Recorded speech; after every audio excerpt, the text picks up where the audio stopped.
The fluorescent lights of Seacoast Burgers cast their familiar harsh glow across the empty dining room as I count the register for the third time tonight. My hands shake slightly, not from the cold October air seeping through the drive-through window, but from something else entirely. Something I've been trying to ignore for weeks now. The numbers don't add up. They never do anymore. Outside, Portsmouth's harbor sleeps under a blanket of fog, the masts of sailboats disappearing into gray nothing. I've worked this shift for 7 years now, ever since high school ended and my dreams of college dissolved like sugar in rain. 7 years of, would you like fries with that? And, have a nice day, spoken through gritted teeth. But tonight feels different. Tonight, the past has come calling. I close my eyes and try to push away the image that's been haunting me. Caroline Prescott's perfectly manicured finger pointing at me through the glass, her laughter echoing off the tile walls like breaking china. The way her friends had clustered around her, their designer handbags clutched tight as they whispered about the townie behind the counter. That was 3 months ago. 3 months since she walked into my world again. 15 years after graduation, looking just as polished and untouchable as ever. 3 months since everything started unraveling. I open my eyes and stare at the security monitor. The parking lot is empty except for my rusted Honda Civic, but for just a moment, I could swear I see her silver Mercedes parked under the streetlight, its engine running, waiting. I blink, and it's gone. The numbers in the register still don't add up, and deep down, I'm beginning to suspect they never will again. Benjamin Sullivan's, that's me, first real memory of Caroline Prescott dates back to 3rd grade at Portsmouth Elementary. Even then, she carried herself with the unconscious grace of someone who had never questioned whether the world would bend to accommodate her needs. Her father owned 3 of the most successful law firms in New Hampshire, and her mother served on every charity board that mattered. I remember watching her during lunch, the way she would unwrap elaborate bento boxes prepared by their housekeeper while the rest of us traded bologna sandwiches and fruit cups. She never seemed to notice the difference, which somehow made it worse. By high school, the gulf between us had widened into an ocean. Caroline moved through the halls of Portsmouth High like visiting royalty, surrounded by her carefully curated circle of friends, Elizabeth Murphy, whose family ran the successful Irish pub on Market Street, Alexander Rousseau, star quarterback and son of the town's most prominent surgeon, and Catherine O'Brien, whose trust fund had been making headlines in the society pages since her sweet 16. I existed in a different ecosystem entirely. My father, Michael Sullivan, worked double shifts at the Portsmouth Naval Shipyard, his hands permanently stained with engine grease and salt spray. My mother, Sarah, cleaned houses for the summer people, including, I discovered one humiliating day, the Prescott estate. The divide wasn't just economic. It was psychological, architectural, woven into the very fabric of our small New Hampshire seaport. The North End kids lived in sprawling colonials with circular driveways and swimming pools. We South End natives crowded into ranch houses and apartments, our yards measured in feet rather than acres. Caroline and I shared exactly 3 classes during our senior year, AP English, where she wrote essays about her summer in Provence while I analyzed the same text through the lens of my job-stocking shelves at Morrison's Hardware, Environmental Science, where she advocated for offshore wind farms from behind her designer sunglasses while I calculated the cost of heating our drafty house, and study hall, where she planned college visits to Dartmouth and Middlebury while I filled out financial aid forms for New Hampshire Community College. She wasn't cruel, exactly. Cruelty implies intention, malice, awareness of the other person's existence. Caroline simply inhabited a parallel universe where people like me were as relevant as wallpaper, present but invisible, functional but forgettable. The closest we came to actual interaction was during the senior class car wash fundraiser. I was manning the soap station, my Walmart t-shirt already soaked through, when Caroline glided up in her father's BMW convertible. She handed me a $20 bill without making eye contact and spent the entire wash talking on her Nokia flip phone about weekend plans in the White Mountains. When I handed her the change, our fingers brushed for perhaps half a second. She looked at me then, really looked, and for that brief moment, I thought I saw something flicker behind her blue eyes. Recognition, maybe, or curiosity. But then Alexander Rousseau appeared with a bottle of water and a towel, and the moment evaporated like steam off hot asphalt. She drove away without a backward glance, leaving me holding a wet rag and the faint scent of her perfume. That summer, I watched from my bedroom window as moving trucks loaded up half the graduating class. They were bound for dormitories and dining halls, fraternities and sororities, a world of intellectual discourse and late-night philosophical debates that might as well have been on Mars. Caroline's departure was particularly theatrical. The Prescotts threw a going-away party at their estate, complete with white tints and string quartet. The whole town could hear the celebration echoing across the water. I fell asleep that night to the sound of laughter and clinking champagne glasses, knowing that come September, while Caroline was pledging Kappa Kappa Gamma at Dartmouth College, I'd be learning the proper way to fold a fitted sheet in the laundry department at Macy's. College was supposed to change everything. According to the guidance counselors and motivational posters, it was the great equalizer, the place where hard work trumped pedigree and determination mattered more than zip code. But even New Hampshire Community College had its hierarchies. The kids who commuted from the North End treated it like a temporary inconvenience, a brief detour on their way to transfer to real universities. They drove newer cars, carried designer backpacks, and talked casually about spring break trips to Florida. I lived at home, worked 25 hours a week at a local deli, and carried my textbooks in a JanSport bag that had seen better days. My social life consisted mainly of study groups with other working-class students, kids whose dreams had been downsized by reality but who hadn't quite given up yet. The plan was simple: 2 years at NHCC, then transfer to UNH to finish my degree in business administration. Maybe I'd start my own company someday, show the Caroline Prescotts of the world that success wasn't solely determined by the neighborhood you grew up in. But plans, as I was learning, have a way of crumbling when they collide with actual life. My father's back gave out during my second semester, forcing him into early retirement on a disability pension that covered roughly half our monthly expenses. My mother picked up extra cleaning jobs, but the math was unforgiving. Someone had to work full-time, and since I was the only one without a high school diploma hanging on the wall, the choice was obvious. I told myself it was temporary. A gap year, maybe 2. Just until Dad got back on his feet and we stabilized financially. I'd return to school eventually, pick up where I left off, maybe even catch up to some of my former classmates. The job at Seacoast Burgers was supposed to be a placeholder, a way to earn steady money while I figured out my next move. The manager, Frank Bouchard, a local guy who'd graduated from Portsmouth High 5 years ahead of me, promised flexible scheduling and room for advancement. What he hadn't mentioned was how the smell of French fry grease would seep into my clothes, my hair, my skin, until I couldn't escape it even in my dreams. How the fluorescent lights would give me headaches that lasted for hours after my shift ended. How the constant stream of customers would begin to blur together into an endless parade of impatience and indifference. The first year passed in a haze of double shifts and overtime pay. I told everyone, family, friends, the few classmates I still kept in touch with, that it was temporary. I was saving money, getting work experience, preparing for my eventual return to school. The second year, the explanations became less frequent and more defensive. By the third year, I'd stopped making excuses altogether.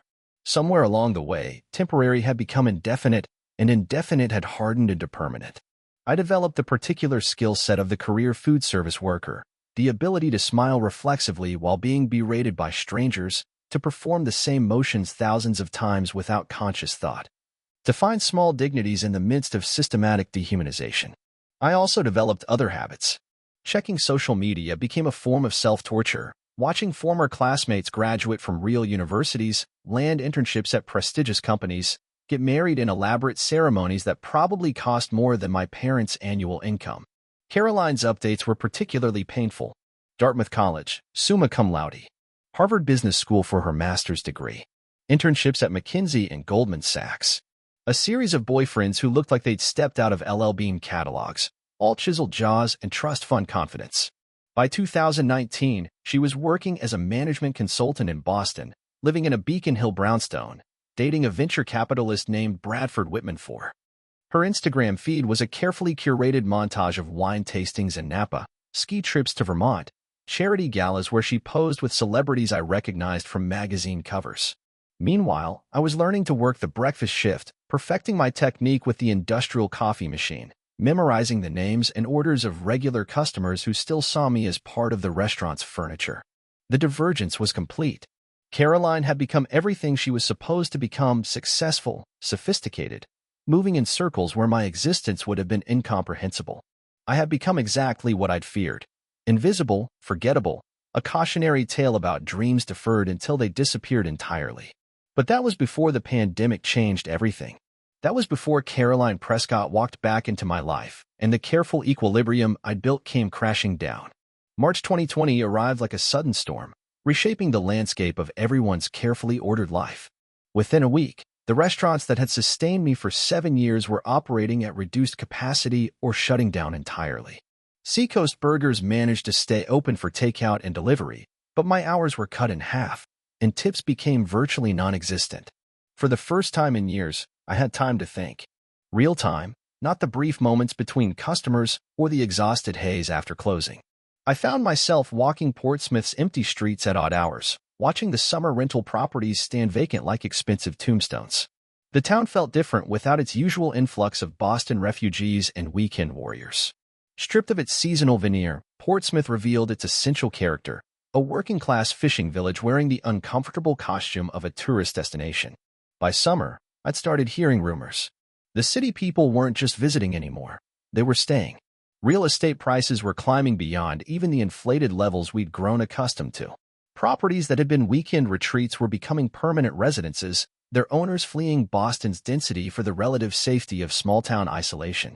The Prescott estate, which had sat empty for most of the past decade except for occasional holiday gatherings, suddenly showed signs of life. Contractors' trucks appeared in the circular driveway. Landscapers began restoring the gardens that had grown wild during years of neglect. Then, on a humid Thursday in July, I saw her. I was walking home from work, still wearing my Seacoast Burgers polo shirt and the non-slip shoes that squeaked against wet pavement.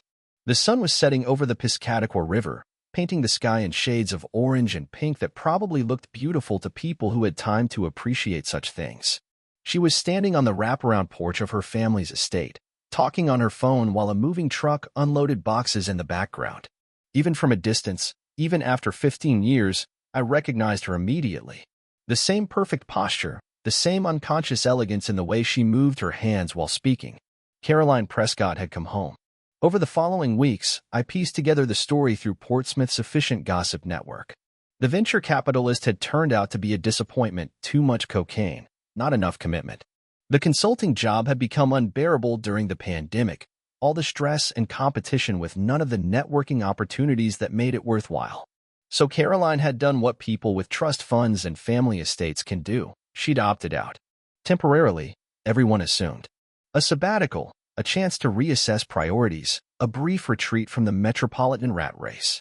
She'd rented a small storefront on Market Street and opened something called Prescott Strategies, though nobody seemed entirely clear on what she was strategizing about. Her website, which I studied with the intensity of a forensic investigator, offered vague promises about sustainable business solutions and community-focused development strategies. The truth was, Caroline Prescott was playing at having a career the same way she'd once played house with expensive dolls. The difference was that now her playground was our town, and her games had real consequences for people who couldn't afford to treat life as an extended experiment. She joined the Chamber of Commerce within a month of arrival. She volunteered for the Parks and Recreation Committee. She attended town council meetings and asked thoughtful questions about zoning regulations and infrastructure improvements. The longtime residents were charmed. Here was Caroline Prescott, Harvard MBA, McKinsey experience, connected to all the right people, choosing to invest her considerable talents in little old Portsmouth. Her participation validated their community in ways they hadn't realized they needed. What they didn't see, what I noticed during my late-night walks past her office, was how often the lights stayed on past midnight. How she sometimes sat at her desk with her head in her hands, shoulders shaking with what might have been laughter or tears or both. Caroline Prescott was playing a role, just as I was. The difference was that her performance was voluntary. The first time I saw her up close, she was arguing with Frank Bouchard outside Seacoast Burgers about our recycling procedures. Something about single-use containers and environmental impact, delivered in the same tone she might have used to discuss quarterly earnings with McKinsey executives. Frank was nodding along, clearly overwhelmed by her combination of authority and attractiveness. When she finished her presentation and handed him a typed proposal for implementing more sustainable practices, he promised to take it under advisement, with the kind of deference usually reserved for health inspectors and corporate executives. She was wearing designer jeans that probably cost more than I made in a week, paired with a cashmere sweater and riding boots that had clearly never seen the inside of a stable. Her hair was shorter than I remembered, cut in a style that suggested monthly appointments at salons where they served champagne while you waited. But it was her eyes that caught me off guard. The same blue eyes I remembered from high school, but somehow different. Hungrier. More desperate. Like someone who'd spent years climbing a mountain only to discover the view from the top wasn't what they'd expected. She didn't notice me watching from the kitchen window. Why would she? I was part of the landscape, as invisible as the industrial exhaust fan or the grease trap that needed cleaning. That night, I looked up Prescott Strategies' financial records, public information, available to anyone willing to navigate the county clerk's online database. The company had been capitalized with a substantial initial investment, but its revenue stream was virtually non-existent. A few small contracts with local businesses, some consulting work for the Chamber of Commerce, nothing that would sustain even a modest lifestyle without external funding. Caroline Prescott was subsidizing her own career, buying herself the illusion of professional purpose with family money. It was an expensive form of therapy and one that most people couldn't afford. But then something changed. In September, her father suffered a massive heart attack while sailing in Maine. He survived, but the medical bills and subsequent care were astronomical. The family's investment portfolio, heavily weighted in hospitality and commercial real estate, had taken a beating during the pandemic. For the first time in her life, Caroline discovered what the rest of us had always known. Money runs out faster than you think, especially when you've never learned to live without it. The estate went on the market in October. Prescott Strategies' lease was terminated in November. By December, Caroline had moved into a modest apartment above the flower shop on Bow Street, directly across from the bus stop where I waited every morning for my ride to work. That's when I started seeing her at odd hours, walking the streets the same way I did. Sometimes she'd be carrying a laptop bag and what looked like job applications. Other times she'd just be walking, no destination apparent, like someone trying to exhaust herself into sleep. We never spoke, never acknowledged each other's existence, though I was certain she'd noticed me by now. How could she not? We were living parallel lives of insomnia and economic anxiety, both trapped in a town that was changing too fast for either of us to keep up with. But I knew something was coming. I could feel it in the way she watched Seacoast Burgers when she thought no one was looking. I could see it in the careful way she counted change at the grocery store. I could hear it in the long phone conversations that drifted through her thin apartment walls on the nights when I couldn't sleep. Caroline Prescott was running out of options, and eventually, she was going to end up exactly where I'd been waiting for 7 years. Behind the counter, asking if people wanted fries with that. It happened on a Tuesday in March, almost a full year after her return to Portsmouth. The morning had started with the kind of gray drizzle that made everything look like a watercolor painting left in the rain. I was working the lunch shift alone. Frank had cut staffing to the bone to keep the restaurant profitable when she walked through the glass doors. At first, I thought she was just another customer. She wore a black wool coat that was nice but not extravagant, her hair pulled back in a practical ponytail. No makeup, no jewelry beyond a simple watch that had seen better days. She looked tired in a way that expensive spa treatments couldn't fix. She approached the counter with the measured steps of someone who'd been rehearsing this moment, and when she spoke, her voice carried the forced brightness of a person trying to convince herself as much as anyone else. "Hi, I'm here about the job posting." The words hung in the air between us like smoke. For a moment, neither of us moved. The industrial refrigerator hummed. The French fry timer beeped insistently. Outside, a seagull cried over the harbor. I knew I should respond, should slip into my professional customer service persona and direct her to Frank's office. Instead, I found myself studying her face, looking for traces of the girl who'd once unwrapped elaborate lunches while the rest of us traded bologna sandwiches. She was still beautiful, but it was a different kind of beauty now. Less polished, more human. The kind that came from actual experience rather than careful curation. "Frank's in the back," I finally managed. "I can get him for you." She nodded, then seemed to really see me for the first time. Her eyes widened slightly, and I watched recognition dawn across her features like a sunrise nobody wanted to witness. "Benjamin Sullivan." She said my name like she was testing its weight, seeing if it still fit in her mouth after all these years. "Caroline." I couldn't bring myself to add her last name. It felt too formal, too much like acknowledging the distance between us when she was standing 3 feet away applying for the same job that had defined my adult life. The silence stretched until the front door opened and a family of tourists stumbled in, shaking rain from their jackets and consulting their phones for recommendations. Caroline stepped aside automatically, and I fell back into my practiced routine of taking orders and assembling meals. She watched me work with the intensity of someone memorizing choreography. The way I navigated the narrow space behind the counter, the practiced efficiency with which I assembled burgers and filled drink orders, the careful smile I maintained even when the middle-aged father complained about the price of onion rings. When the family left, carrying their food in branded paper bags, Caroline was still standing there. But something in her posture had changed. Her shoulders had dropped slightly, and she was looking at me with what might have been respect or pity or both. "How long have you been here?" she asked. 7 years. The number felt heavier when spoken aloud than it did in my head. She nodded slowly, processing this information like a stock analyst reviewing quarterly reports. I could practically see her doing the math, calculating the trajectory that had brought me from high school to this moment. "I never knew," she said finally. "Why would you?" The question came out sharper than I'd intended, but Caroline didn't flinch.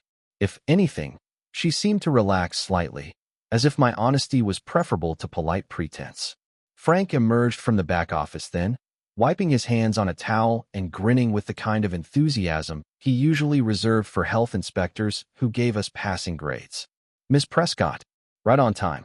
Come on back, let's talk." As she followed him toward the office, Caroline glanced back at me once. I couldn't read her expression, but something passed between us. Acknowledgement, maybe, or a shared recognition of how strange life could be when it decided to fold back on itself. I spent the next 30 minutes trying to focus on work while straining to hear fragments of conversation from Frank's office. I caught bits and pieces: flexible scheduling, customer service experience, team player attitude. The standard interview script that had probably been used on hundreds of applicants over the years. What I didn't hear was the kind of probing questions Frank usually asked about previous work experience or availability. Caroline's resume apparently spoke for itself, even if she was applying for a job that required neither an MBA nor a background in management consulting. When they emerged, Frank was practically glowing. Caroline looked composed but pale, like someone who'd just signed a contract they weren't entirely sure they could fulfill. "Benjamin, meet our newest team member," Frank announced. "Caroline starts Monday morning. I'm putting her on the breakfast shift with you. Figured you could show her the ropes." The floor seemed to tilt slightly beneath my feet. In all my years at Seacoast Burgers, I'd trained dozens of new employees. High school kids looking for spending money, college students working summer jobs, adults between careers who needed temporary income. But I'd never trained someone whose family had once employed my mother as cleaning staff. "Looking forward to working with you," Caroline said, extending her hand with the same formality she might have used to close a business deal. Her palm was soft but not pampered, and her grip was firm enough to suggest she understood the significance of the moment. When our eyes met over our joined hands, I saw something that might have been vulnerability or determination or both. After she left, Frank couldn't stop talking about our good fortune. Caroline Prescott, working at Seacoast Burgers. Think of the publicity opportunities, the networking possibilities, the way her presence would elevate the entire establishment. He was already planning promotional campaigns around our Harvard MBA burger specialist, imagining ways to leverage her pedigree for marketing purposes.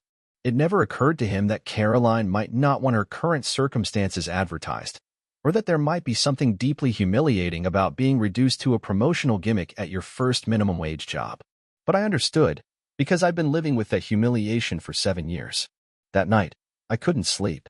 I walked the empty streets of Portsmouth, past the darkened storefronts and expensive vacation homes, trying to process what had happened. Caroline Prescott was going to be my coworker, my trainee. For the first time in our parallel lives, I would be the one with experience, authority, institutional knowledge. The reversal felt surreal, like waking up to discover gravity had started working in reverse. I found myself standing outside her apartment building, looking up at the lit window on the second floor. Through the thin curtains, I could see her silhouette moving around the small space, possibly packing away the remnants of her consulting business or preparing for a career she'd never imagined needing.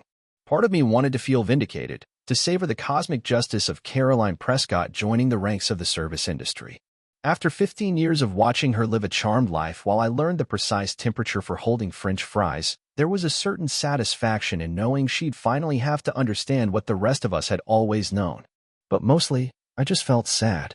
Not for her specifically, but for both of us. For the dreams that had brought us to this moment, and for the strange cruelty of a world that could reduce anyone's aspirations to the common denominator of survival.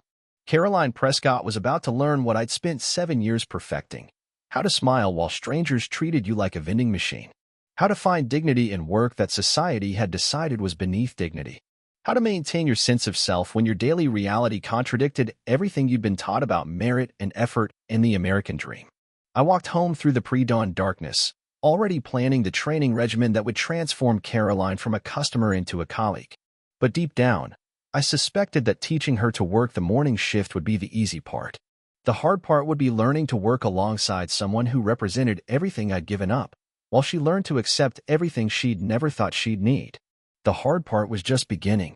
Caroline arrived for her first shift at 5:30 a.m. on a Monday morning in April, 15 minutes early, and carrying a leather messenger bag that probably cost more than most people's monthly rent. She dressed carefully for the occasion: dark jeans, white button-down shirt, sneakers that were clearly expensive but designed to look practical. I'd been at work for an hour already, prepping the breakfast station and watching the sunrise paint Portsmouth's harbor in shades of gold and pink. The early morning was my favorite time at Seacoast Burgers, before the customers arrived and the day's performance began. Just me and the industrial coffee machine and the comforting routine of organizing condiments and checking inventory. When Caroline walked through the back entrance, I was counting hash brown patties and trying not to think about how strange it was going to be to have her see me from this angle, not as the invisible guy behind the counter, but as someone with actual knowledge and authority. "Good morning," she said, hanging her coat on the employee hooks with the careful precision of someone who'd studied the layout in advance. "Morning. Coffee's fresh if you want some." She accepted the cup gratefully, wrapping her fingers around the ceramic like she was trying to absorb its warmth. Up close, in the fluorescent kitchen lighting, she looked younger than her 33 years. Or maybe just more vulnerable. "So," she said after a sip, "where do we start?" The next 2 hours were a masterclass in role reversal. I found myself explaining the systems I learned through repetition and necessity: how to work the register without looking at the keys, the optimal assembly line for breakfast sandwiches, the art of keeping hash browns crispy under heat lamps. Caroline was a quick study, approaching each task with the same methodical attention she'd probably once applied to consulting reports. She took notes in a small leather notebook, asked intelligent questions, and never once complained about the tedium or the smell of bacon grease that would cling to her clothes for hours after her shift ended. What surprised me was how natural it felt to teach her. Maybe because I'd been doing the work for so long that it had become second nature, or maybe because she listened without judgment or condescension. For the first time in years, I found myself taking pride in my competence, explaining the small skills and shortcuts that made the difference between surviving a breakfast rush and drowning in it.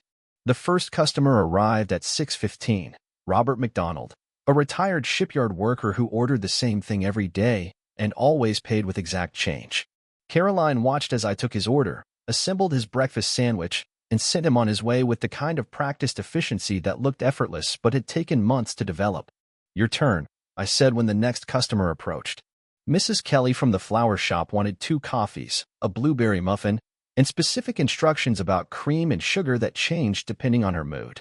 I watched Caroline navigate the interaction with professional courtesy, her Harvard MBA training translating surprisingly well to the art of hospitality. But it was when the morning rush hit that Caroline really understood what she'd gotten herself into. Between 7 and 9 a.m., Seacoast Burgers transformed into a different creature entirely. Commuters grabbing coffee before catching the bus to Boston. Construction workers fueling up before job sites. Parents ordering breakfast for families running late for school and work. The orders came fast and overlapping, a constant stream of modifications and special requests that had to be processed, prioritized, and executed without error. The register beeped incessantly. The coffee machine hissed. The griddle sizzled with bacon and eggs and hash browns that couldn't be allowed to burn while you were assembling sandwiches and filling drinks and making change. I fell into the familiar rhythm automatically, my hands moving without conscious thought while my brain juggled multiple orders and calculated totals.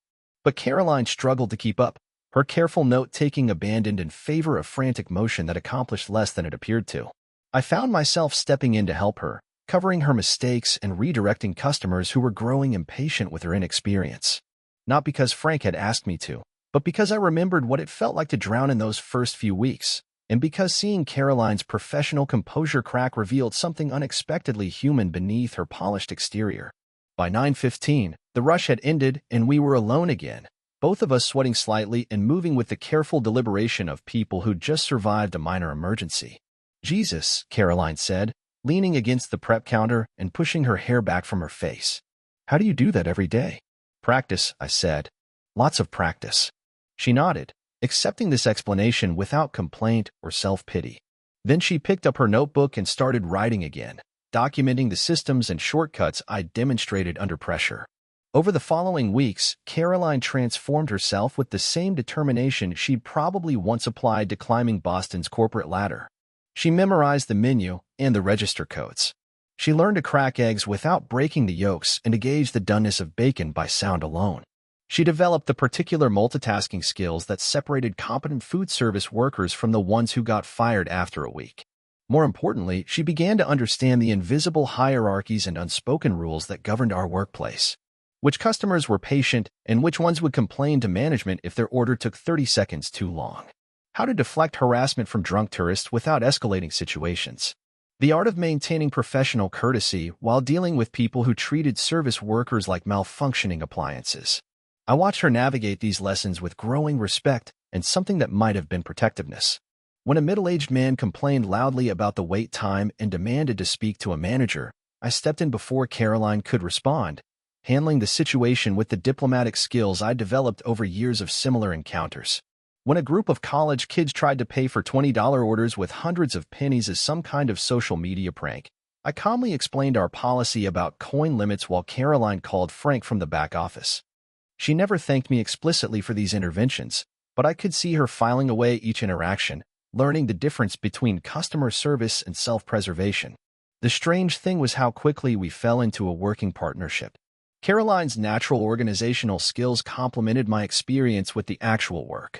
She streamlined our prep procedures and reorganized the storage systems for maximum efficiency. I handled the difficult customers and the complex orders that required institutional knowledge. We developed our own shorthand for communication during busy periods, a series of gestures and abbreviated phrases that allowed us to coordinate without disrupting the flow of service. When she ran out of hash browns, I'd already be pulling more from the freezer. When I needed help with a large order, she'd anticipate which items to start assembling. It should have felt awkward or artificial, this collaboration between former strangers from opposite sides of Portsmouth's economic divide. Instead, it felt surprisingly natural, like we'd been working together for years rather than weeks. But there were moments when the surreal nature of our situation became impossible to ignore. Like when Elizabeth Murphy stopped by for coffee and recognized Caroline behind the counter. Elizabeth had married a software engineer and moved to Silicon Valley, but she was back visiting family and clearly hadn't expected to find her former classmate wearing a Seacoast Burgers polo shirt. The conversation was brief and carefully polite, both women navigating the social complexity of unexpected role reversals. Elizabeth ordered her latte with the kind of excessive courtesy people use when they're not sure how to behave, while Caroline maintained professional friendliness that never quite acknowledged their shared history. After Elizabeth left, Caroline was quiet for the rest of the shift. I didn't ask what she was thinking, but I could see her processing the encounter, maybe realizing for the first time how her current circumstances would be perceived by people who'd known her before. Or the morning when her mother called during the breakfast rush, and Caroline had to explain why she couldn't talk because she was in the middle of something at work. The conversation that followed, conducted in urgent whispers during her break, suggested that the Prescott family was still struggling to accept their daughter's new career trajectory. These moments reminded me that while Caroline was learning to navigate the practical challenges of food service work, she was also dealing with a more fundamental disruption to her sense of identity. I'd had 7 years to accept the gap between my dreams and my reality. She was compressing that entire psychological journey into a crash course in humility. But she kept showing up. Every morning at 5:30, leather bag replaced by a practical backpack, ready to work the breakfast shift with the kind of reliability that Frank had started bragging about to other local business owners. Caroline Prescott had become, against all reasonable expectation, a good employee.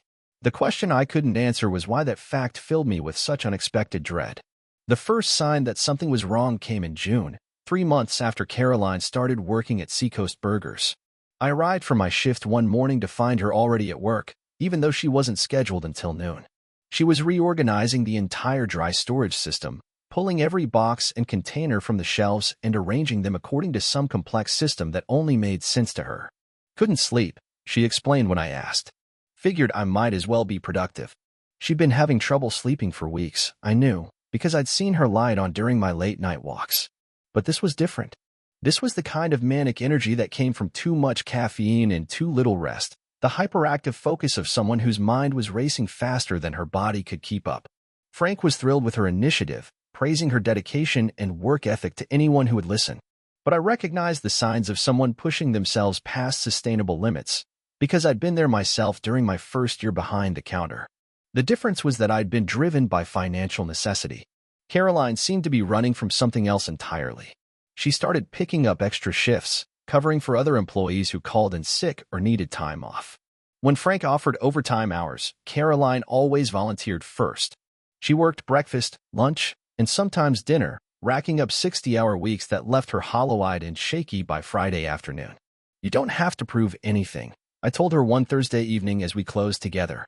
She was scrubbing the grill with industrial cleaner, attacking grease stains that had been there since before either of us started working. "I'm not proving anything," she said without looking up. "I'm just doing my job." But the intensity with which she did that job suggested otherwise. Caroline approached food service work with the same relentless perfectionism she'd probably once applied to consulting analysis, except now there was an edge of desperation to her efforts that hadn't been there before. She memorized not just our menu, but the preferences of regular customers, greeting them by name and having their orders ready before they asked. She reorganized our inventory system, implemented new cleaning protocols, and created detailed charts tracking our busiest hours and most popular items. Frank promoted her to shift supervisor after 2 months, a recognition that would have taken most employees at least a year to earn. Caroline accepted the additional responsibility without requesting additional compensation, working late to train new hires and arriving early to handle administrative tasks that weren't technically part of her job description. From the outside, it looked like a success story. Caroline Prescott had embraced her new circumstances and was thriving in an environment where she'd never expected to find herself. The local newspaper even wrote a brief article about her, framing her career change as an inspiring example of adaptability and community engagement. But I was starting to worry about what I saw when customers weren't around to witness it. Caroline had developed a series of nervous habits that became more pronounced as the weeks passed. She counted register receipts obsessively, sometimes running the same totals 3 or 4 times before moving on to other tasks. She rearranged condiment dispensers according to precise angles that she measured with a small ruler she kept in her apron pocket. She cleaned surfaces that were already clean, scrubbing the same counter sections until her knuckles were raw from the abrasive chemicals. More concerning was the way she'd started talking to herself during quiet periods, carrying on detailed conversations about inventory needs and scheduling conflicts that seemed to require responses from invisible participants. "The eggs are running low," she'd mutter while checking the walk-in cooler. "Better order extra for next week's delivery. Can't afford to run out during the weekend rush." Then she'd nod, as if someone had agreed with her assessment. I tried to convince myself that these were just the quirks of someone adjusting to a new job under stressful circumstances. Everyone developed coping mechanisms for dealing with the repetitive nature of food service work. But Caroline's behaviors seemed less like coping and more like barely controlled anxiety that was looking for outlets. The breaking point came on a Saturday morning in July. We were in the middle of the breakfast rush when Caroline suddenly stopped moving, her hands frozen over the coffee machine while a line of customers waited for their orders. "Caroline." I called from the register, trying to manage the growing crowd while figuring out what was wrong. She was staring at something behind the counter, her face pale and her breathing shallow. I followed her gaze but saw nothing unusual, just the industrial dishwasher and the employee schedule that Frank had posted the night before. "I can't," she whispered, her voice barely audible over the noise of the kitchen equipment. "The numbers don't, they're not." She trailed off, still staring at whatever she was seeing that the rest of us couldn't. The coffee machine continued to hiss, and customers were starting to complain about the delay, but Caroline remained frozen in place like a computer that had crashed in the middle of processing information. I abandoned the register and gently guided her toward the back office, telling the waiting customers that we'd be right with them. Frank was at the bank making a deposit, so I was on my own to handle whatever crisis was unfolding. "What's wrong?" I asked once we were away from the customers. What numbers are you talking about?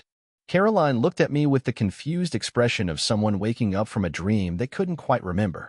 For a moment, she seemed surprised to find herself in the restaurant's back office, as if she'd been transported there without her knowledge. "I'm sorry," she said finally. "I don't know what happened. The schedule looked wrong somehow. Like it wasn't real." She returned to work after a few minutes, apologizing to customers for the delay and throwing herself back into the morning routine with renewed intensity. But something had shifted. The careful control she'd maintained over her new circumstances had developed a crack, and I could see her struggling to keep everything from falling apart. Over the following weeks, the episodes became more frequent and more troubling.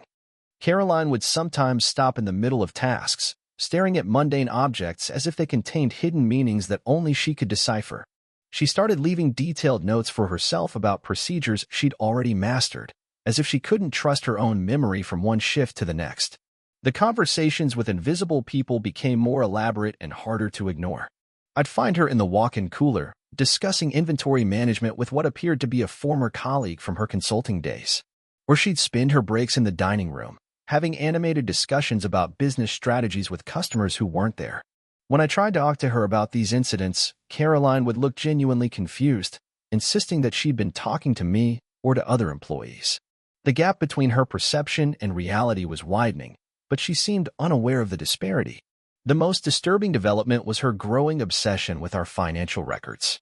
Caroline had always been detail-oriented about money handling, but now she was spending hours after her shifts reconciling receipts and cash drawer totals, looking for discrepancies that existed only in her increasingly fragmented perception. "We're missing money," she told me one evening as I was preparing to leave. She was surrounded by receipts and calculator tape, her eyes red from strain and lack of sleep. "Frank balanced the register this morning," I reminded her. Everything matched. "No, you don't understand. There's a pattern. Someone's been skimming from the breakfast receipts, probably for months. Look at these numbers."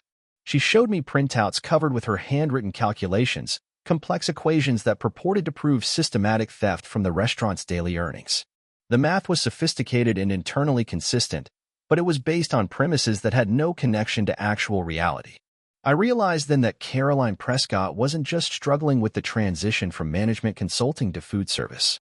She was having some kind of psychological breakdown, and her increasingly tenuous grip on reality was manifesting in elaborate theories about theft, conspiracy, and hidden patterns that only she could see. The question was what to do about it. Frank was too infatuated with having a Harvard MBA on staff to recognize that his star employee was falling apart.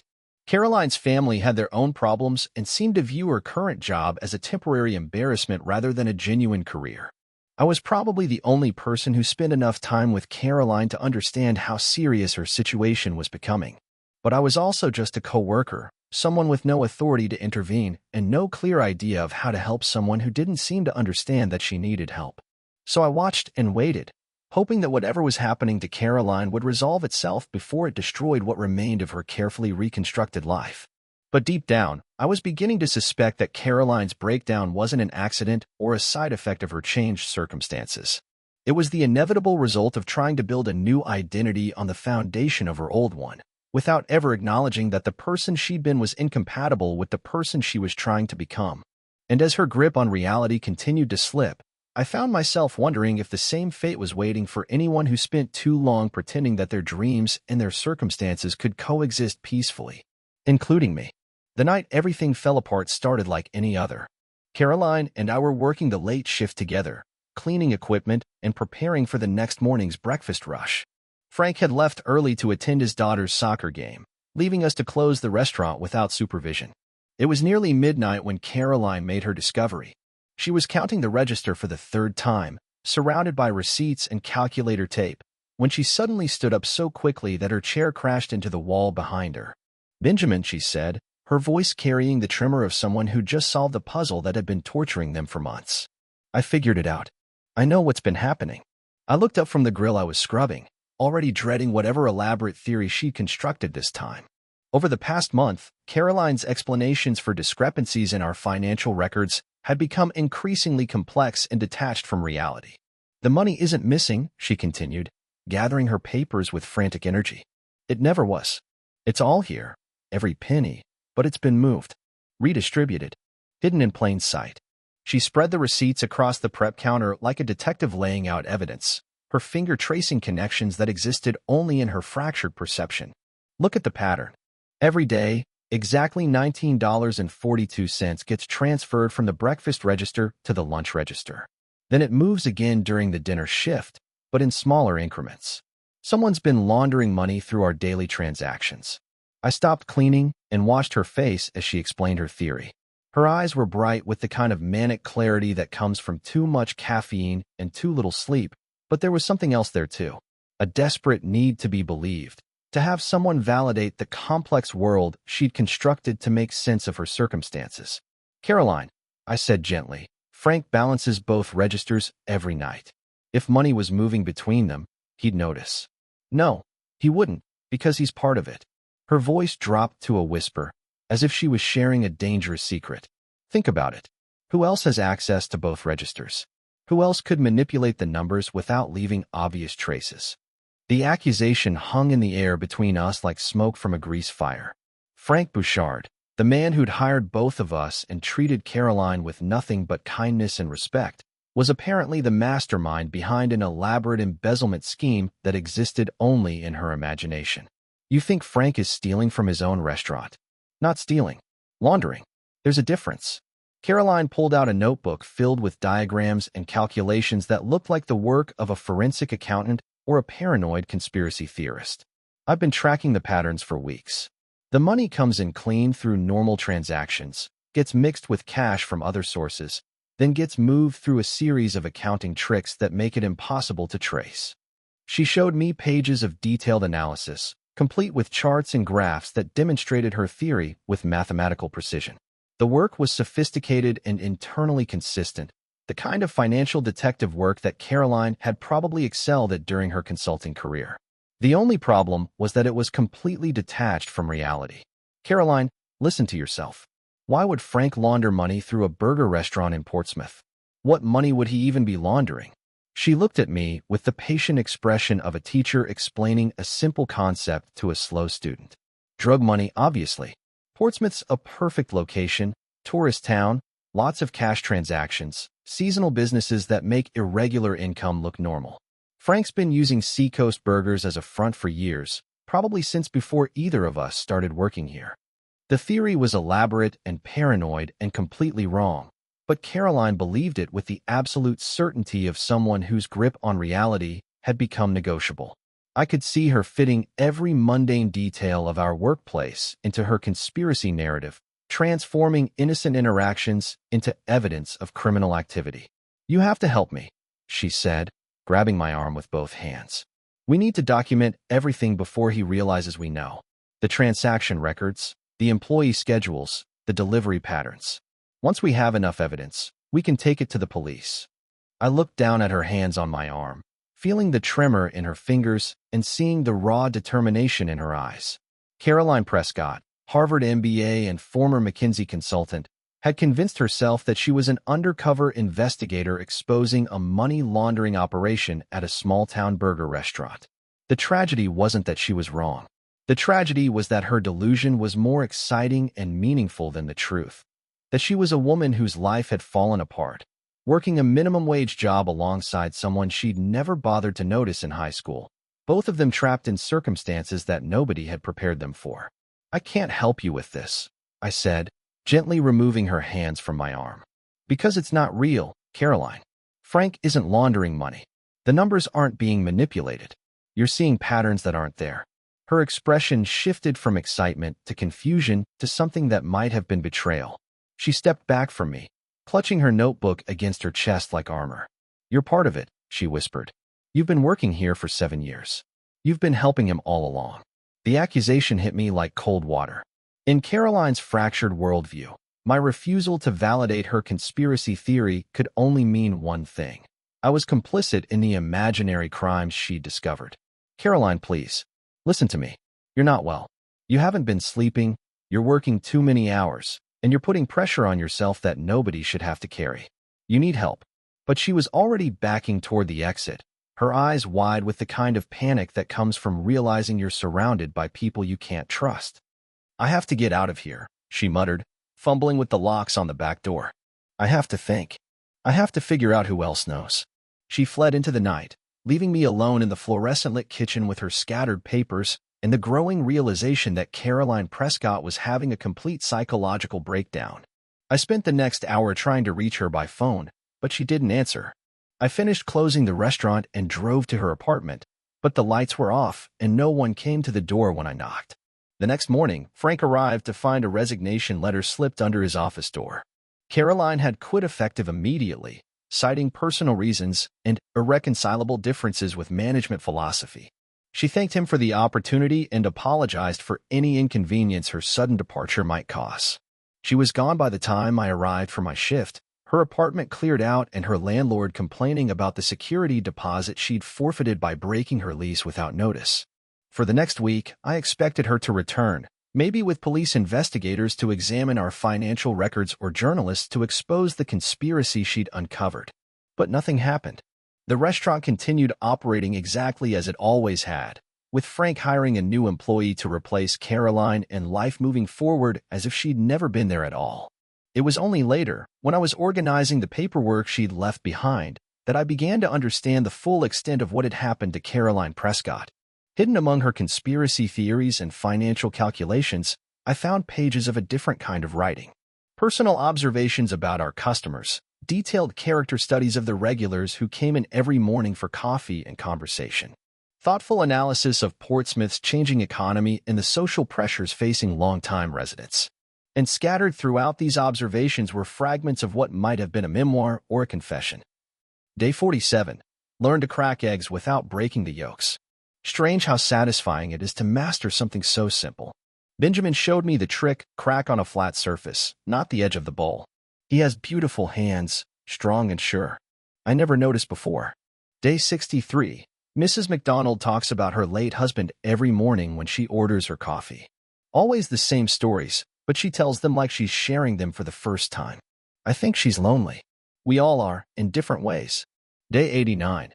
Counted the register 5 times tonight. Numbers keep changing when I'm not looking. Benjamin says I'm imagining things, but I know what I see. The money moves. Everything moves. Nothing stays where you put it. Day 101. Realized today that I've been happy. Not satisfied or successful or accomplished, but actually happy. For the first time since college, maybe. Is that why everything feels so dangerous? Because happiness is the one thing I never learned how to protect? Reading these fragments was like watching someone's personality disintegrate in real time, the careful observations and genuine insights gradually giving way to paranoid theories and fractured logic. But what struck me most was the portrait of myself that emerged from her writings. Caroline had been watching me with the same intensity that I'd been watching her, documenting my habits and mannerisms with the attention of someone trying to solve a puzzle. Benjamin has been here 7 years, but he still moves like it's temporary. Like he's waiting for something to change or someone to rescue him. But maybe he's the one doing the rescuing. Maybe he's been keeping this place together all along and none of us realized it. Day 78. Asked Benjamin why he never went back to school. He said he'd forgotten what he wanted to study. But I think he's afraid that if he leaves, he'll discover that this job wasn't the trap he thought it was. It was the anchor that kept him from drifting away entirely. Day 95. Benjamin brings me coffee every morning now, even when I don't ask. It's the kind of small kindness that people show when they're worried about you. I should be grateful, but mostly I'm terrified. Because if Benjamin can see that I'm falling apart, then everyone can see it, and that means I'm not as good at hiding as I thought. These observations were more accurate than Caroline probably realized, even as her grip on reality was slipping. She'd seen through my careful professional facade to the uncertainty and resignation underneath. She'd recognized that my 7 years at Seacoast Burgers weren't the result of contentment or lack of ambition, but of a more complex relationship with dreams deferred and expectations abandoned. But understanding the truth about my circumstances hadn't helped her address the truth about her own. If anything, recognizing the gap between my potential and my reality had made her more aware of the similar gap in her own life, contributing to the psychological pressure that had ultimately broken her. Caroline Prescott had spent 3 months learning to work alongside me, and in the process, she discovered that success and failure weren't as clearly defined as she'd been taught to believe. The revelation had been too much for her to handle while also trying to rebuild her identity from scratch. So she constructed an elaborate alternative reality where our mundane workplace was actually the center of a criminal conspiracy, where her analytical skills were needed to expose corruption rather than to assemble breakfast sandwiches. It was a more comfortable delusion than accepting that sometimes intelligent, capable people end up in circumstances that don't match their potential, and that finding meaning in those circumstances requires a kind of psychological flexibility that not everyone possesses.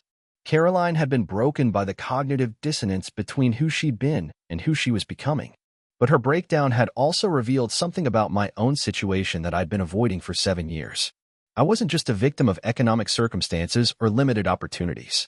I was someone who'd chosen the safety of low expectations over the risk of pursuing something that might not work out. Caroline's presence had forced me to see my job through fresh eyes, to recognize both its limitations and its unexpected dignities. Her breakdown had shown me what happened when someone refused to accept their circumstances without trying to transform them into something more meaningful. The question now is whether I would learn from her example or repeat her mistakes. But first, I had to decide whether Caroline Prescott deserved to be abandoned to her delusions, or whether someone who'd seen me clearly enough to document my fears and compromises deserved the same attention in return. I found Caroline 3 days later at the Portsmouth Ferry Terminal, sitting on a bench overlooking the Piscataqua River with a suitcase at her feet and that same leather notebook balanced on her knees. She was writing furiously, pausing occasionally to stare at the water as if expecting something to emerge from its depths.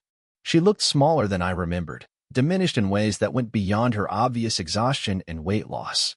Her clothes were wrinkled and her hair needed washing, but it was her posture that really alarmed me, the way she held herself like someone bracing for an impact that might come from any direction. Caroline. She looked up at my voice, and for a moment her expression was purely blank, as if she couldn't quite place me despite the months we'd worked together. Then recognition flickered across her features, followed immediately by suspicion. "You shouldn't be here," she said, closing the notebook protectively. "It's not safe." I sat down beside her on the bench, moving slowly to avoid triggering whatever fight or flight response was keeping her so wired. The ferry was scheduled to depart in 20 minutes, and I could see her boarding pass tucked between the notebook's pages. "Where are you going?" "Away." She glanced around the terminal as if checking for surveillance. "Somewhere they can't find me. Somewhere the numbers can't follow." Up close, I could see that her notebook was filled with the same kind of obsessive calculations that had covered Frank's office, but now they'd evolved into something even more elaborate. Pages of equations that seemed to map relationships between random events, ferry schedules, tide tables, the number of seagulls perched on nearby pilings. "Caroline, you can't run from this. Whatever you think is happening, leaving isn't going to solve it." She laughed, a sound with no humor in it. "You still don't understand, do you? This isn't about the restaurant anymore. It's bigger than that. The patterns are everywhere, Benjamin. Once you learn to see them, you can't unsee them." She showed me a page covered with her handwriting, arrows connecting seemingly random observations about our hometown. The number of boats in the marina, the schedule of tourist buses, the timing of local business openings and closings, all of it woven together into a conspiracy theory that encompassed the entire economy of Portsmouth. "The money laundering operation is just the beginning," she explained with the earnest intensity of someone sharing vital intelligence. "The whole town is a front. Think about it. A picturesque tourist destination with seasonal businesses that make a regular cash flow look normal. It's perfect for washing money from operations all over New Hampshire." I listened to her elaborate theory, watching her face as she described imaginary criminal networks and financial schemes that existed only in her fractured perception. The Caroline I'd worked with for 3 months had been struggling with the gap between her expectations and reality. This Caroline had solved that problem by constructing an alternative reality where everything was connected and her analytical skills were desperately needed. "Who else knows?"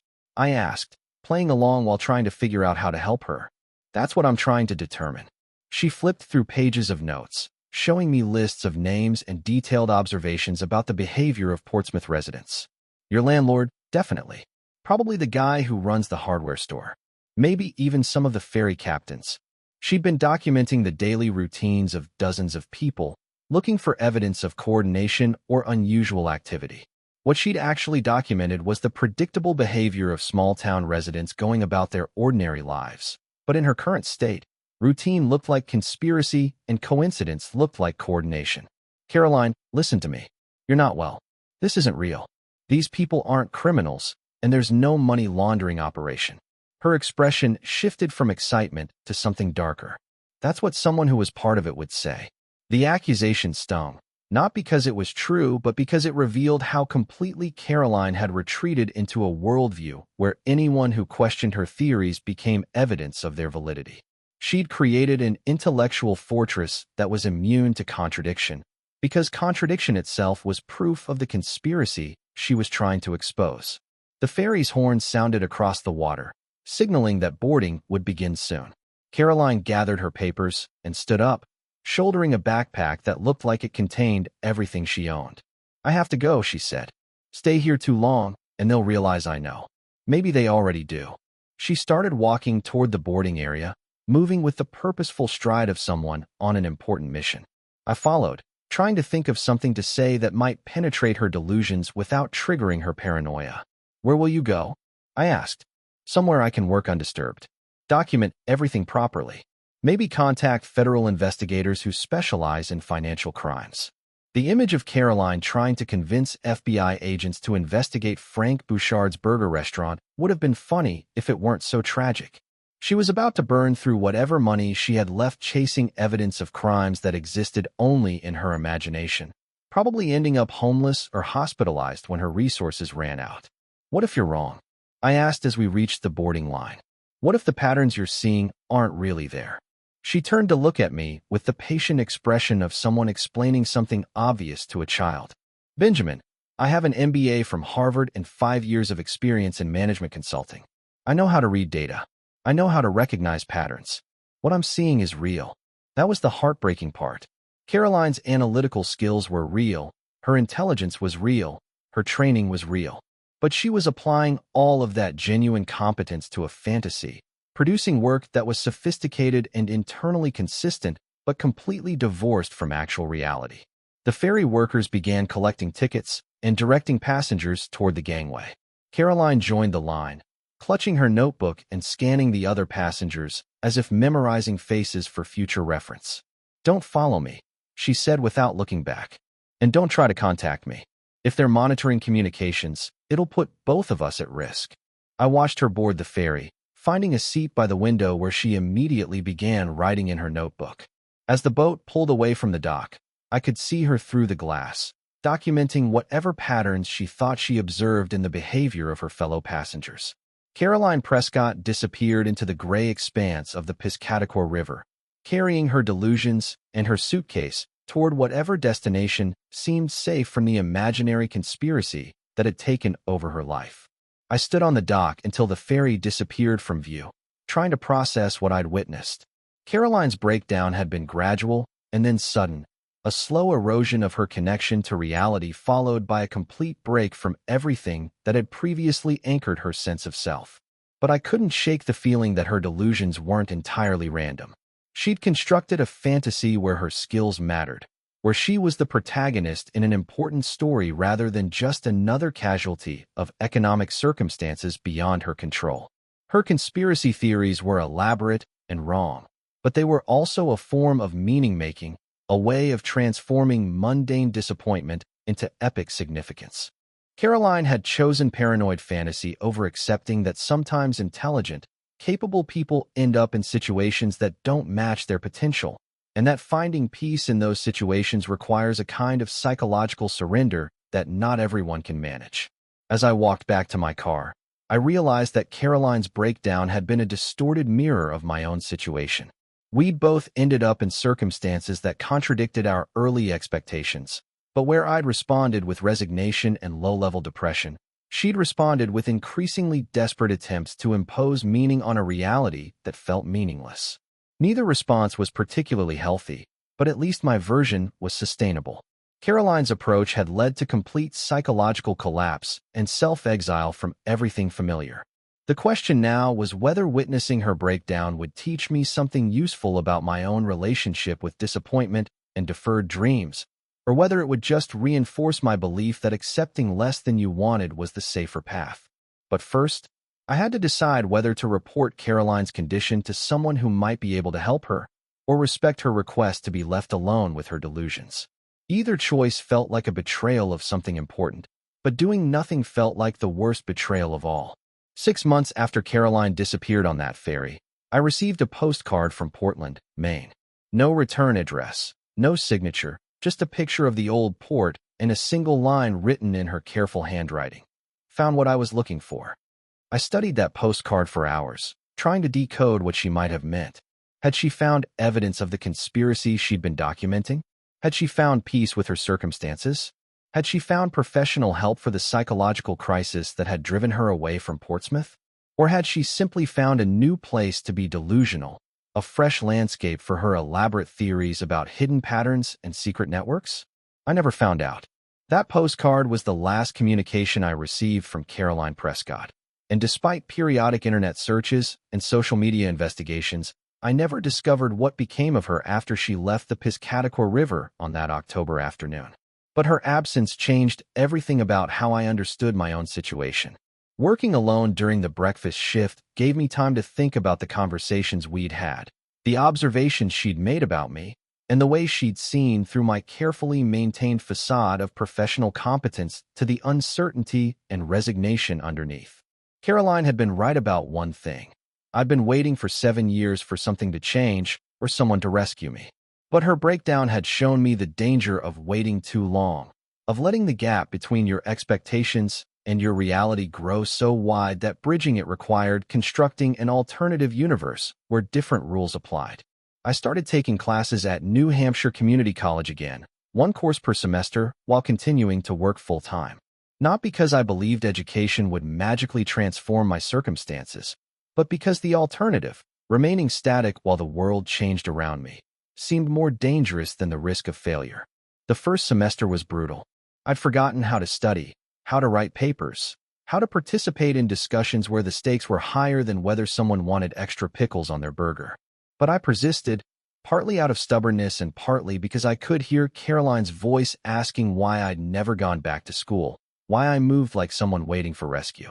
Frank noticed the change in my attitude and work performance, though he attributed it to Caroline's departure rather than her influence. He offered me additional responsibilities, a small raise, and vague promises about management training that might or might not lead to actual advancement. I accepted the extra work, but began viewing it differently.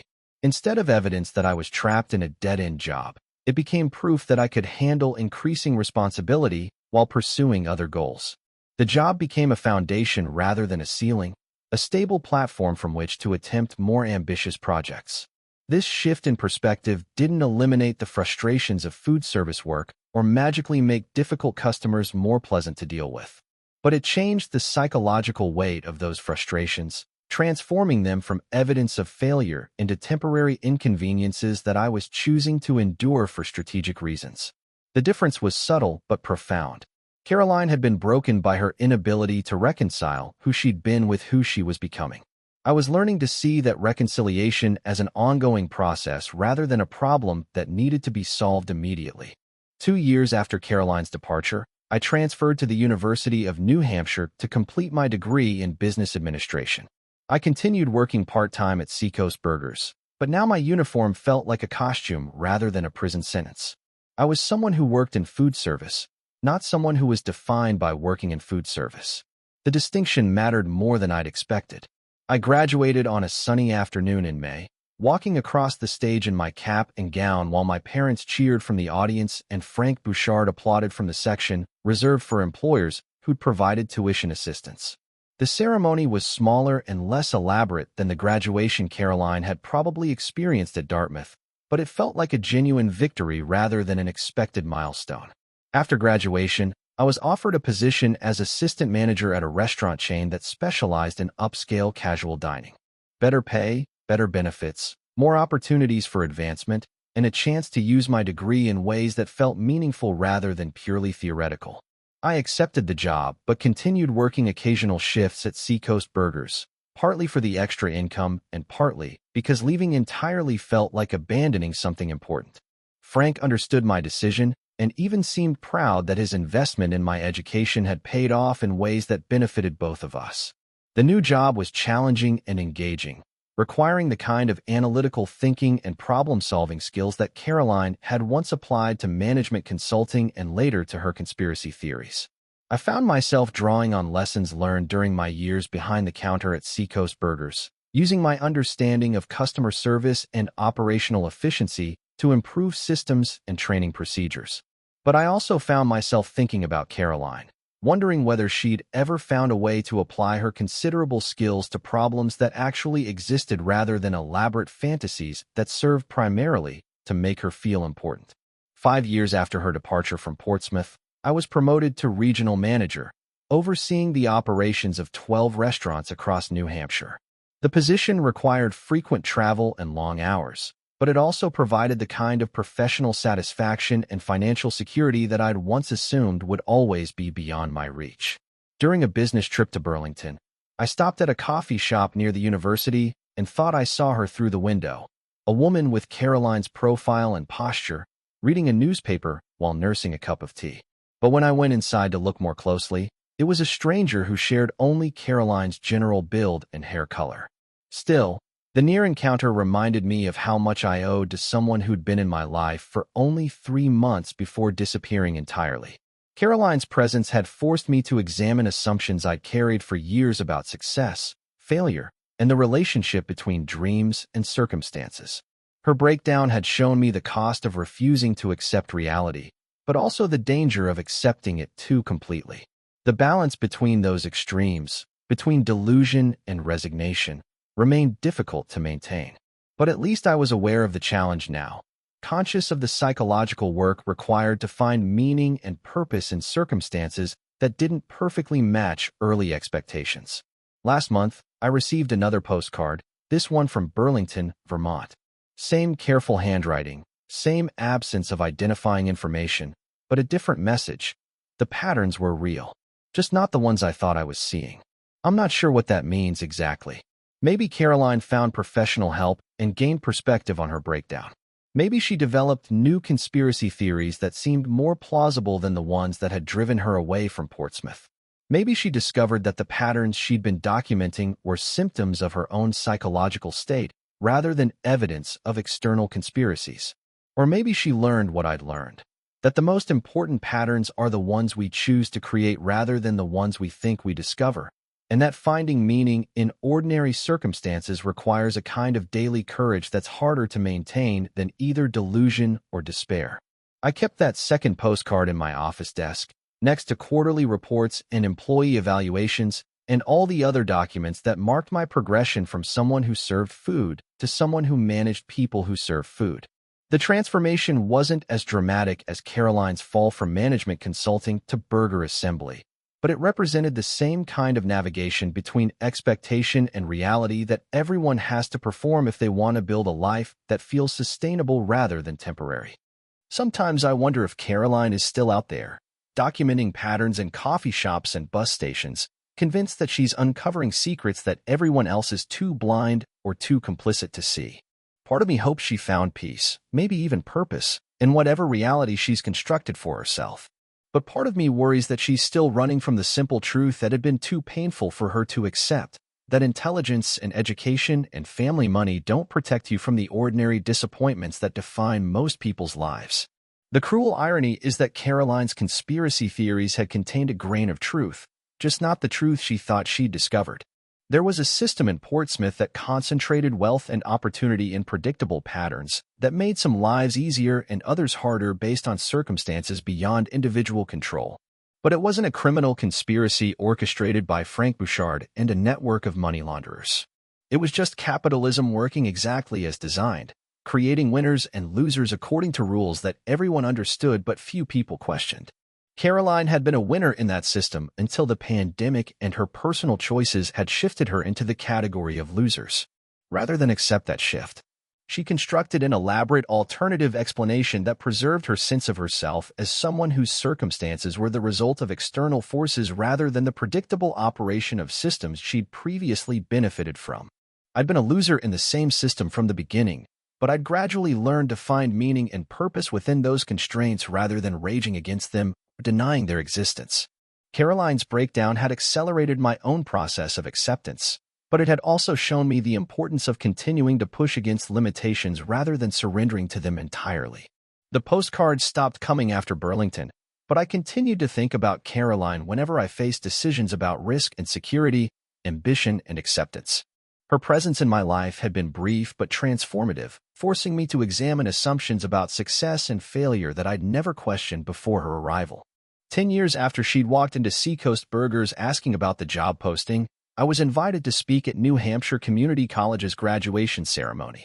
The invitation came because of my role as regional manager and my reputation as someone who'd successfully transitioned from food service to business management while continuing to support educational opportunities for restaurant employees. Standing at the podium, looking out at graduates who were probably wondering whether their degrees would actually lead to better opportunities, I found myself thinking about Caroline again. About the gap between expectation and reality, about the psychological work required to navigate that gap without losing yourself in delusion or despair. Success, I told the graduates, isn't about avoiding disappointment or achieving everything you originally planned. It's about learning to recognize the difference between the limitations you should accept and the ones you should keep pushing against. And it's about understanding that the line between those categories isn't fixed. It moves as you change, as your circumstances change, as your understanding of what's possible evolves. After the ceremony, a young woman approached me with questions about restaurant management and business education. She was 22, recently graduated with a degree in hospitality management, and worried about starting her career in an industry that people often treated as a temporary placeholder rather than a legitimate professional path. Her questions reminded me of conversations I'd had with Caroline during our months working together, before her psychological crisis had overwhelmed her ability to process ordinary challenges.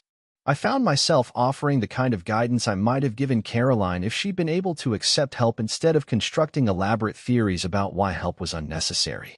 The work matters, I told the young graduate. Not because it's glamorous or because it perfectly matches your education, but because it teaches you things about yourself and about people that you can't learn any other way. The question isn't whether the work is beneath you, it's whether you can find ways to grow within it while working towards something else. That afternoon, driving home from the graduation ceremony, I made a decision that had been forming in my mind for months.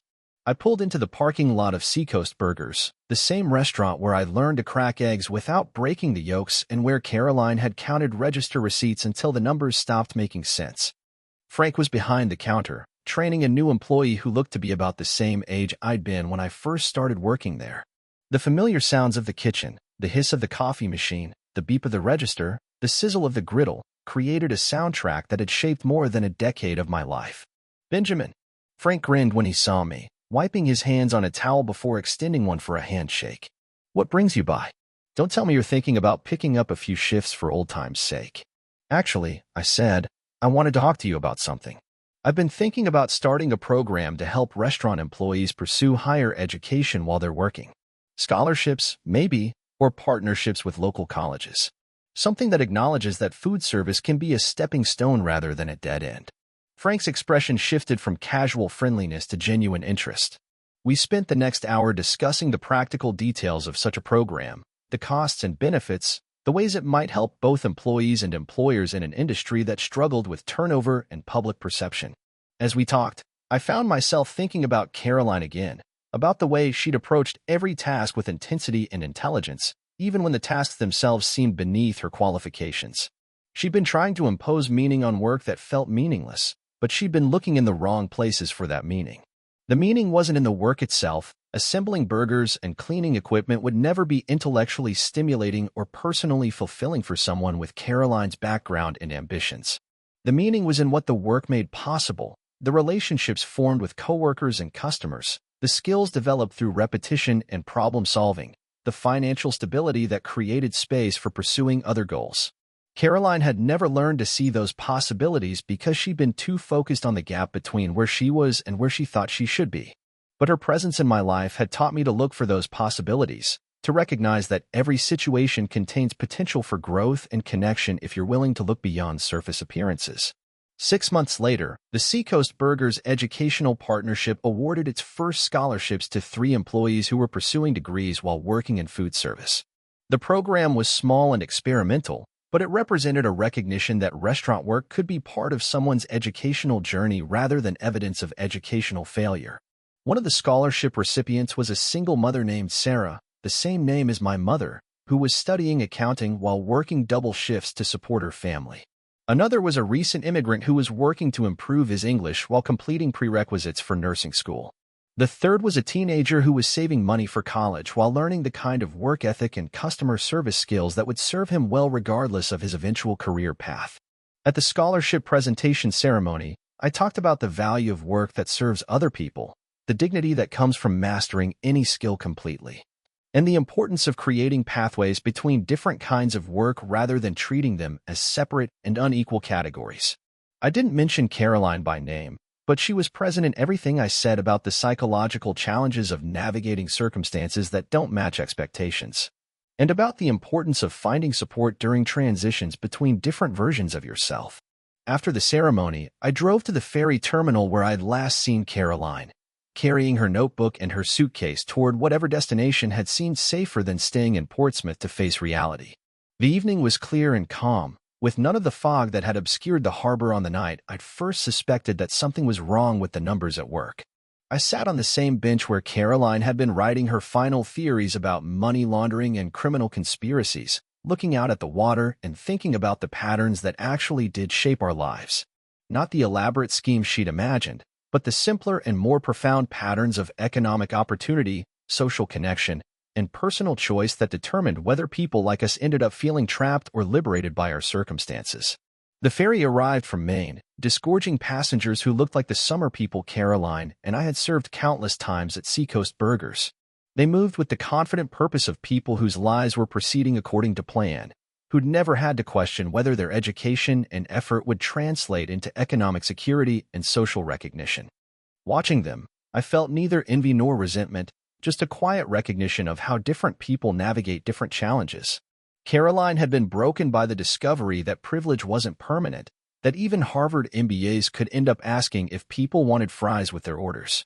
I'd been strengthened by learning that limitations weren't permanent either, that minimum wage jobs could become launching pads if you were willing to do the work of launching. The difference between Caroline's experience and mine wasn't intelligence or ambition or moral character. It was probably just timing, circumstances, and the particular combination of stubbornness and acceptance that had allowed me to find stability in a situation that had destroyed her sense of herself. But her breakdown had also been a gift, forcing me to examine my own relationship with disappointment and compromise in ways that had ultimately made me stronger and more purposeful. Without Caroline's presence in my life, I might have remained trapped in the comfortable resignation that had defined my 20s, never pushing beyond the limitations I'd accepted as permanent. As the ferry departed again, carrying a new group of passengers toward destinations I couldn't see, I made a silent promise to continue looking for people who were struggling with the gap between expectation and reality. Not to rescue them or fix their circumstances, but to offer the kind of witness and support that Caroline had needed but hadn't been able to accept. Because the most important pattern I learned to recognize was this: everyone's life contains elements of both success and failure, satisfaction and disappointment, connection and isolation. The people who thrive aren't the ones who avoid difficulties, but the ones who learn to navigate difficulties without losing themselves in delusion or despair. Caroline Prescott had taught me that lesson through her breakdown, showing me both the dangers of refusing to accept reality and the possibilities that opened up when you learn to work with reality rather than against it. I kept her postcards in my desk at work, reminders of how quickly a life could change direction and how important it was to remain open to change without being overwhelmed by it. Sometimes, when I was reviewing applications for the scholarship program or interviewing candidates for management positions, I would think about the conversations Caroline and I might have had if she'd been able to stay grounded long enough to process her circumstances without retreating into fantasy. But mostly, I tried to honor her memory by creating the kinds of opportunities and support systems that might have helped her navigate her transition more successfully. The scholarship program, the management training initiatives, the mentorship relationships that acknowledged the intelligence and ambition that could exist in any workplace, regardless of its apparent prestige or social status. Caroline Prescott had been in my life for only 3 months, but her influence extended far beyond that brief period. She'd show me both the fragility and the resilience of human identity, the ways that circumstances could either strengthen or shatter someone's sense of self depending on their ability to adapt and find meaning in unexpected places. Her story didn't have a happy ending, at least not one that I was privileged to witness. But it had been part of my story's transformation from resignation to purpose, from accepting limitations to pushing beyond them while remaining grounded in reality rather than retreating into fantasy. And perhaps that was enough. Not every story needed to resolve completely, but every story could teach something valuable about the human capacity for both breakdown and breakthrough, for both delusion and growth. The patterns Caroline had been looking for were real, just not the ones she'd thought she was documenting. The real patterns were the ones we created through our choices, our relationships, and our daily decisions about how to respond when life refused to proceed according to plan. Understanding those patterns and learning to participate in them consciously rather than being their unconscious victim was the most important skill anyone could develop, regardless of their education, background, or current circumstances. Caroline Prescott had taught me that lesson by showing me what happened when someone lost the ability to distinguish between the patterns they were creating and the patterns they thought they were discovering. I would spend the rest of my career trying to help other people learn that distinction before they needed to learn it the hard way.